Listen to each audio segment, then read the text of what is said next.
সামান্য 10টা বছর কোরআনের পাখি জেলখানায় থাকতে পারে, লক্ষ সাইদি বাংলার ঘরে ঘরে। আল কোরআনের ওই পাখিটারে রেখো না খাঁচায় আর বন্দি করে। আল কোরআনের ওই পাখিটারে রেখো না খাঁচায় আর বন্দি করে।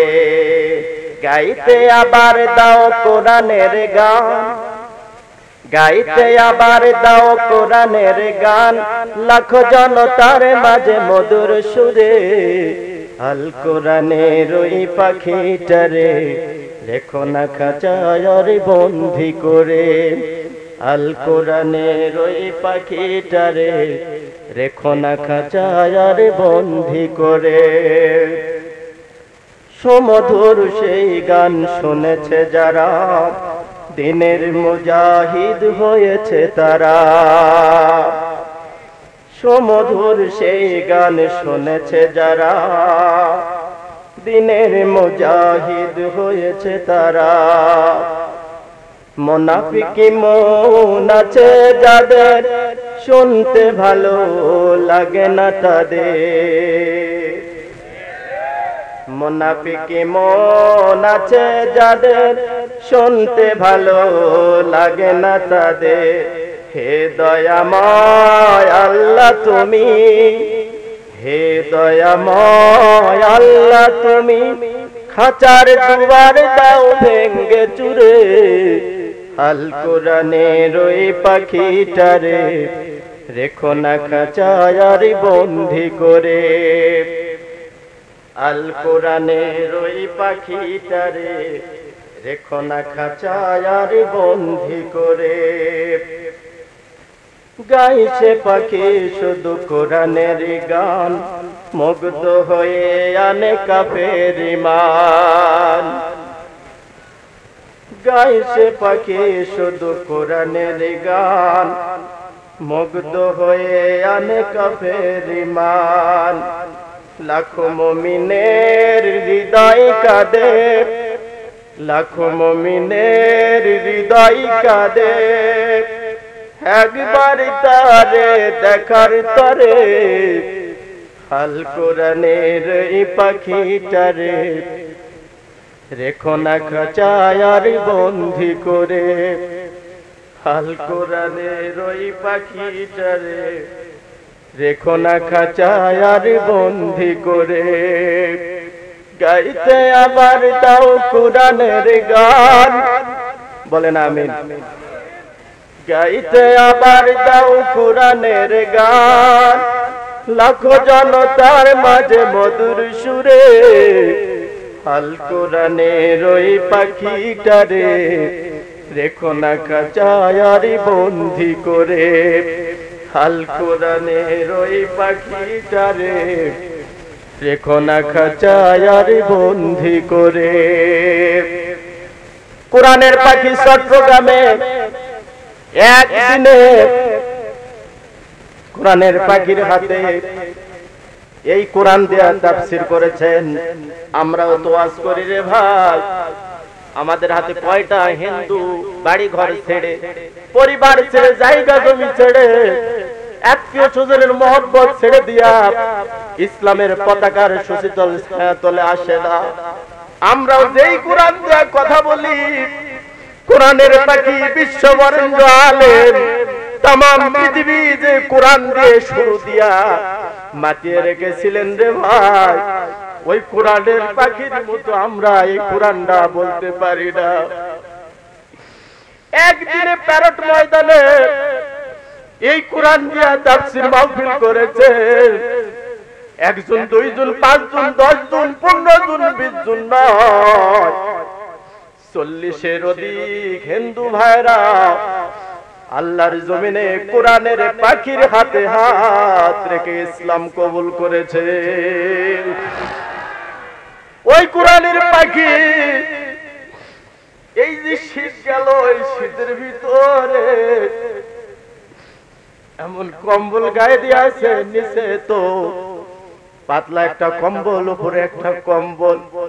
চুরি করে নাই, ডাকাতি করে নাই, ধর্ষণের মামলা দিয়া ধর্ষণ যারা করেছে, নিজে ধর্ষণের সেঞ্চুরি করিয়া বিশ্ববরেণ্য আলেমে দ্বীন কাবা শরীফের ইমাম সাহেব যার জন্য চোখের পানি ফেলেছে, ওই কোরআনের পাখি কি নির্দোষ মানুষটাকে মিথ্যা মামলা দিয়া জেনার অপবাদ দিয়ে আজকে 10টা বছর এই অসুস্থ মানুষটারে জেলখানার ভিতর রেখেছে। আল্লাহ, তুমি আর একটা বার কোরআনের পাখিটাকে কোরআনের ময়দানে ছেড়ে দাও। আমরা যতই কোরআন বলি, ওই কোরআনের পাখির অভাব আমরা পূরণ করতে পারি না।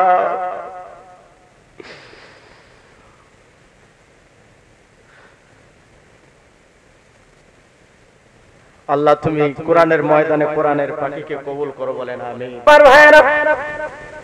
আল্লাহ রাব্বুল আলামিন চারটা কর্মসূচি দিয়েছেন। কখনো ভয় ভীতি দিয়ে আল্লাহ পরীক্ষা করবেন, কখনো ক্ষুধা অনাহার দেয়া পরীক্ষা করবেন, কখনো তোমাদের জান মাল দেয়া পরীক্ষা করা লাগবে, কখনো ফসল আজির ক্ষতি হয়ে যাবে আর পরও তোমাদের পরীক্ষা করা হবে।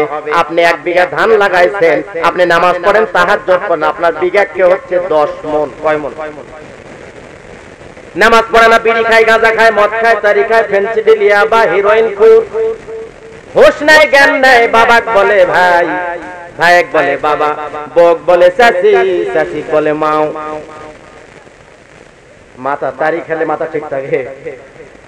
এই যে এগুলা আছে, এই ধরনের লোক যারা আছে, শিক্ষা নেন যে দেখেন যারা নেশা করে, দুনিয়ার যারা দুনিয়া নিয়ে ব্যস্ত, এদের জমি ফসল হয় মন বিঘাকে 30 মণ। কোনদিন মসজিদে যায় না, ওর পাড়ার মসজিদ কোথায় কেউ এসে জিজ্ঞাসা করলে বলে যে আমি জানি না। বিপদে পড়ে যদি বলেন যে এই এলাকায় মসজিদ কোথায়, আমি তো ওযু করব, না হলে বাথরুমে যাব, টয়লেটে যাব, কোথায় কি অবস্থা জিজ্ঞাসা করলে বলবে যে ওই খোঁজ আমার কাছে নাই হুজুর। তা আপনি মুসলমান না হিন্দু? মুসলমান, বাপ মুসলমান, দাদা দাদি মুসলমান, সব মুসলমান। তো মসজিদ চেনেন না, তো ওদিকে এখনো শুরু করা হয়নি, প্রস্তুতি নিচ্ছি, দাঁড়িয়ে আসতে ছেড়ে দিব, যে একটু প্রিপারেশনের দরকার আছে। একবারে মাঠে নামবো, আমি নামলে মৌলবীর আর জায়গা হবে না, ইমামতি তো আমি করব। আল্লাহ বলছেন তোমাদের ফসল দিতে আমি পরীক্ষা করব। নামাজের জমিতে ফসল কম হবে, নামাজিরা হবে মানুষ বিভিন্ন মানে বিভিন্ন কটূক্তিমূলক কথা বলবে, টিটকারি করবে, উপহাস করবে, কিন্তু আল্লাহ বলছেন আমার যারা গোলাম, আমার যারা বান্দা, আমি আল্লাহ রাব্বুল আলামিন তাদের সাথে আছি। যারা তাদের কটূক্তি করবে, তাদের বিরুদ্ধে কথা বলবে, তাদেরকে যদিও আমি ফসল ফলাদি বেশি দিই, কিন্তু আমি আল্লাহর কাছে ওরা সফল কাম হতে পারবে না। সফল কাম কারা? যারা আল্লাহর এই 4টি পরীক্ষার মধ্যে যারা উত্তীর্ণ হবে, ধৈর্য ধরবে, বিপদে আল্লাহর প্রতি অবিচল থাকবে, আল্লাহ বলছেন ওরাই হচ্ছে সফল কাম। বাদ বাকি সবাই হলো কি? বিফল। জোরে বলেন কি? তাদের কোনো ফল নাই। তাহলে এখানে লক্ষ্য করেন, নমরুদ, ফেরাউন, উতবা, সাহেবা, হামান, আল্লাহ রাব্বুল আলামিন আমি সুতা ছেড়ে দিচ্ছি, আল্লাহ কিন্তু সুতা কি রশি ছেড়ে দিবেন। আল্লাহ ধরে ধরে ধরে না, ধরলে কিন্তু আর ছাড়ে না। এবং যাদেরকে আল্লাহ পাইলট করছে, এদেরকে দেখেন ন্যাংরা মশা, সাদা মাটা পানি। আর আবু জেহেলে খতম করেছে এই যে খেজুরের ডাল দে বাড়ে, চতুর্দিক থেকে খেজুরের ডালটা যখন পিটন পড়িছে, আবু জেহেল বলতেছে এইটা দিয়ে পিটলে কি মরবো?